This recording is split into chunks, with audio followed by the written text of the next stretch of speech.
Welcome to In Focus on this Sunday, September 21st, 2025. I'm Cheryl Wills. Today we turn our attention to public safety in Queens. Residents in the borough left devastated by the double homicide of an elderly couple kidnapped and killed inside their own home in Bellerose.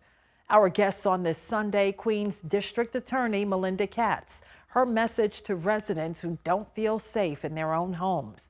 Plus, Kevin Livingston is also with us. How his nonprofit 100 Suits has evolved over the years and includes violence interrupters trying to keep the peace. And later, we remember the longest serving district attorney in the history of Queens, the legacy of Judge Richard Brown, who died in 2019. All that and so much more happening now on In Focus.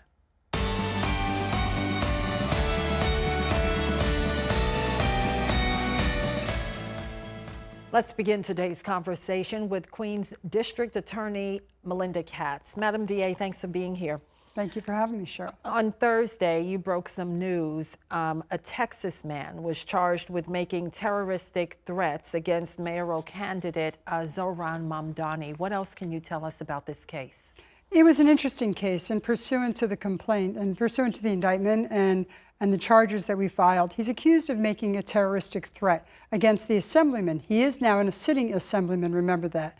And so when there was violence that was threatened against him and his family, you should be shot in the head, anti-Muslim comments, and a lot of really descriptive and very disturbing, but also, as I allege, illegal language that was used against the assemblyman, trying to make a terroristic threat against him. Don't get into your car, things of that nature. We have to be very careful in today's world about the hate language that is out there and the violence that can occur from the language. Words have consequences, meaning in today's world. And so, it would have been irresponsible not to press charges and not to bring charges against this Texan man. He was caught in Texas and he was brought up to court today and he was arraigned today. Okay. And in this era of political violence, yes, we are seeing, of course, we just had the horrific shooting of Charlie Kirk and so many others. What do you think, what do you make of the political climate? And is that what caused you to act so swiftly in this case?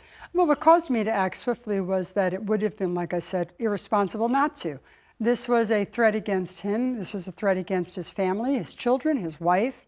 He was told not to be careful when he sleeps, watch out for starting his car, things of that nature. And in today's world, like I said, where it's, a dangerous climate. And people, in my view, people need to just slow down and they need to stop the rhetoric. Rhetoric turns into violence at times. And my job is to make sure that I keep the people of Queens County safe. And in this particular case, this was a threat against an elected official who's not only a candidate, but he's really trying to do his job as an assembly member as well.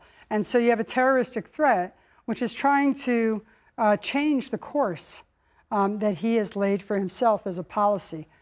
There is free speech, there's no doubt about it, but we do need to be careful that we keep people safe in the meantime. Did you contact the assemblyman's camp and tell them about these threats, and what reaction did they give you? So anything about the investigation, right, I wouldn't be able to talk about, but I can tell you that this man from Texas was arraigned today on these threats as a hate crime, because there were many anti-Muslim comments as well. So the threats that were done as a hate crime. Okay, let's move on. It's been a tough week for residents in Queens. You know about the double homicide in Bellerose, of course. Frank and Maureen Olson, both in their mid-70s, brutally murdered in their own home. And a suspect, Jamel McGriff, now in custody. What more can you tell us about this case which really rattled residents in Bellerose? And it should, right? So when I find, I've been doing the DA's job now for 6 years, which is amazing to me. It feels like yesterday and it feels like 30 years ago. So it's both. But I find that cases like this really do rock the community because they're seemingly so random. Right. This is a man who knocked on a door of a woman And then when he said, I'd like to come in and charge my phone. She said no. She closed the door And this defendant ended up at the Olson's house. And so he came into the yard and he was in there and talking, and he pushed his way into the house of this older couple in their 70s. And many hours later he came out and there was a fire happening. So the seemingly randomness of this, and it's still under investigation, but that is seemingly what it is. And that rocks a community because you never know, right? You're in your house, you're watching a ball game or you're having dinner, and when something like this happens, it leads you to believe and feel that you're not as safe as you should feel. And so it was a disturbing case. I will tell you that the hunt for him and the way that the police and our office got together and made sure that we really tracked him, and the police department did an amazing job on this. The man not only left the house, but then went to 2 other boroughs, right, the Bronx and Manhattan. He used the man's card, the male victim's card, Mr. Olson's card, at Macy's. He not only used his credit card, but he used his own rewards card, which is amazing to me. He pawned the phones that the couple had. And when, by the way, keep in mind, when you pawn a phone, you have a lot to do. There's video, there's all this stuff. Anyway, and then went to movies. And so 2 days later, from not knowing anything about his identity, they were able to arrest him in Manhattan, and we're going to bring him to justice. What's your message to residents in Bellerose and all over this city who are just uneasy? They're afraid to open their door. They're afraid to pick up the phone. They're living in a state of fear because of horrific cases like this. You need to protect yourself, as always. You need to make sure that you are safe. You need to take every precaution that you possibly can. But my message as the District Attorney of Queens County is when all of that fails, and when you end up being a victim, people also need to know that there's accountability. People need to know that if something does happen to them on the subway or in their house or on the street, that there will be accountability for those criminal actions. And I try to provide that. So it may not be able to turn back the clock at all, but the accountability factor, I think, and I would hope, sends a very clear message, not only to the community, that there will be that, but to someone who might try to commit a crime, that, listen, we're gonna look for you, we're gonna find you, and we're going to hold you accountable for your actions. Last week, you announced a major gun bust involving weapons transported from Georgia right to Southeast Queens. Yes. And you laid the weapons out, showing that the iron pipeline is still very active. It's interesting, Cheryl, because a lot of people are focusing now on ghost guns, right? Those guns that you literally make in the basement of your house or in a bedroom somewhere. For a 30-minute YouTube, you can buy parts of a weapon on the internet, and a lot of times it's plastic, so you can't, it won't go off on a magnetometer when you're walking through it, a metal detector. And that's very dangerous, and there's a lot of focus on that for good reason, because ghost guns are becoming the gun at issue now in a lot of robberies. But at the end of the day, there's still an iron pipeline, and in Georgia, there was a defendant buying weapons in Georgia legally. And then they come up the east coast of the United States, as you said, called the Iron Pipeline. And then they were going to come here and sell those guns to our children in the borough of Queens County. And there was an undercover officer who risks his life every time he goes into the situation, who bought all those guns.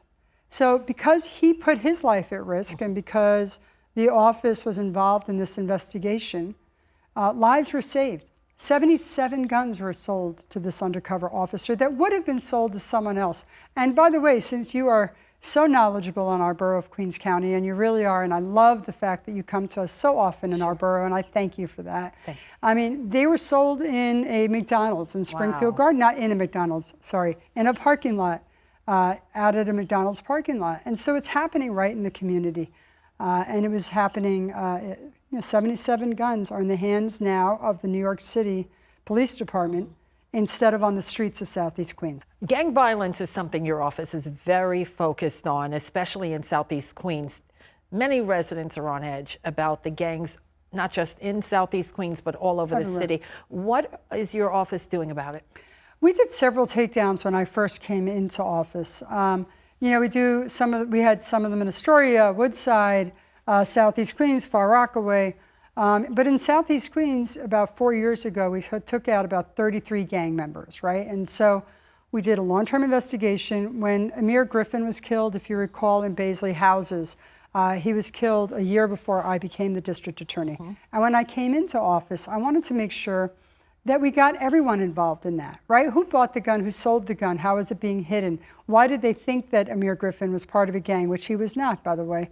And how did he end up being killed in that schoolyard playing basketball? Like, you know, I have a teenage son. Every teenage, kids are out there, hopefully getting fresh air and not in front of the computer all the time.